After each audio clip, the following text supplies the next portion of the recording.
Hi, this is Chris Hoff. I'm the Chief Security Architect for Juniper Networks, and this is my 5 and 5.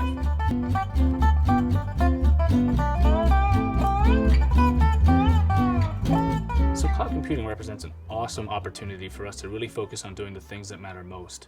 Right? What that allows customers to do is really focus on growing their business rather than worrying about ultimately building data centers in ways that have traditionally not scaled.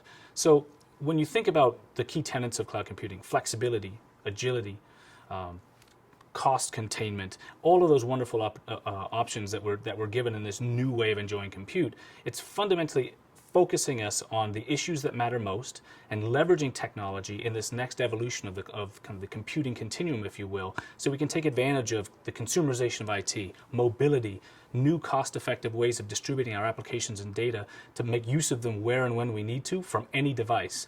So fundamentally, it offers a fantastic set of options to businesses large and small and lets us do things we haven't been able to do in the past with the kind of arrival of this new technology, operational, organizational models that cloud computing brings.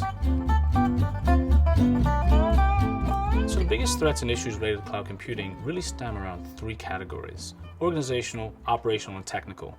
In the IT community, we tend to focus on the technical issues and ramifications.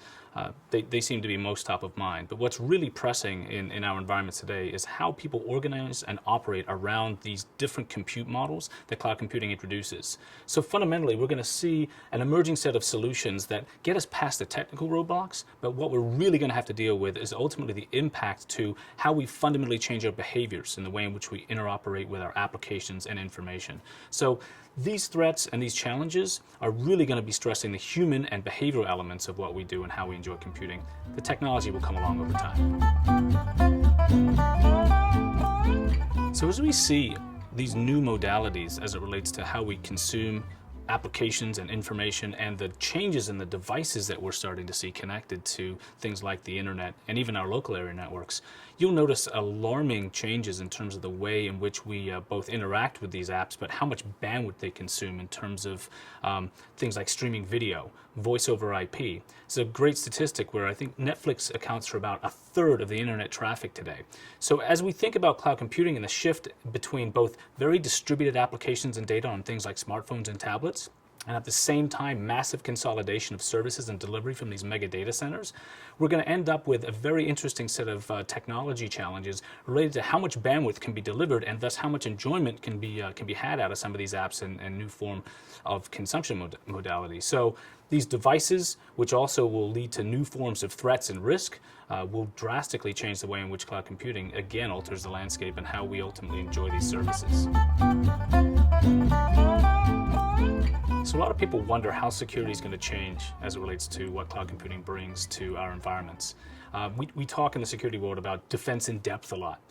What cloud computing actually illustrates is the need for actually defense in width or defense in breadth. Because what we're starting to do is see how cloud affects the way in which we interact with applications and data in really strange new ways, in as much as some of the things that we used to have to protect were located behind our walled gardens in the enterprise, and we could put really, really good sets of technology that we centrally managed right there at the edge and the perimeter. But what things like consumerization of IT and cloud computing have done has really distributed the functions, both the workforce, the way in which they use applications and devices to access their corporate data as well as their personal data on the same devices. So what we're starting to do is really kind of squeeze the balloon and spread those security controls out. So it's less about kind of how much can I scale up my security, but how much actually can I scale out, which is a fundamental tenet in the way cloud computing, for example, at web scale works. So we're really having to adapt the models in which we think about securing our enterprise when our enterprise is pretty much everywhere.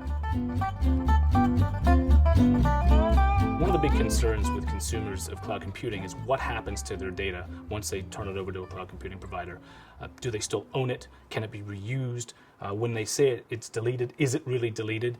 Fundamentally, this pushes a lot of concern back to the cloud provider and your contract with them. So depending upon the delivery and deployment models, whether you do private cloud, public cloud, infrastructure, platform, and software as a service, each of those nuanced service delivery mechanisms have attached to them a set of expectations on what is going to happen to your data throughout that life cycle, and ultimately you have to read between the fine print to understand what your rights are, Again, privacy, confidentiality, integrity, and availability are key concerns in cloud computing. You really have to know what you're getting yourself into.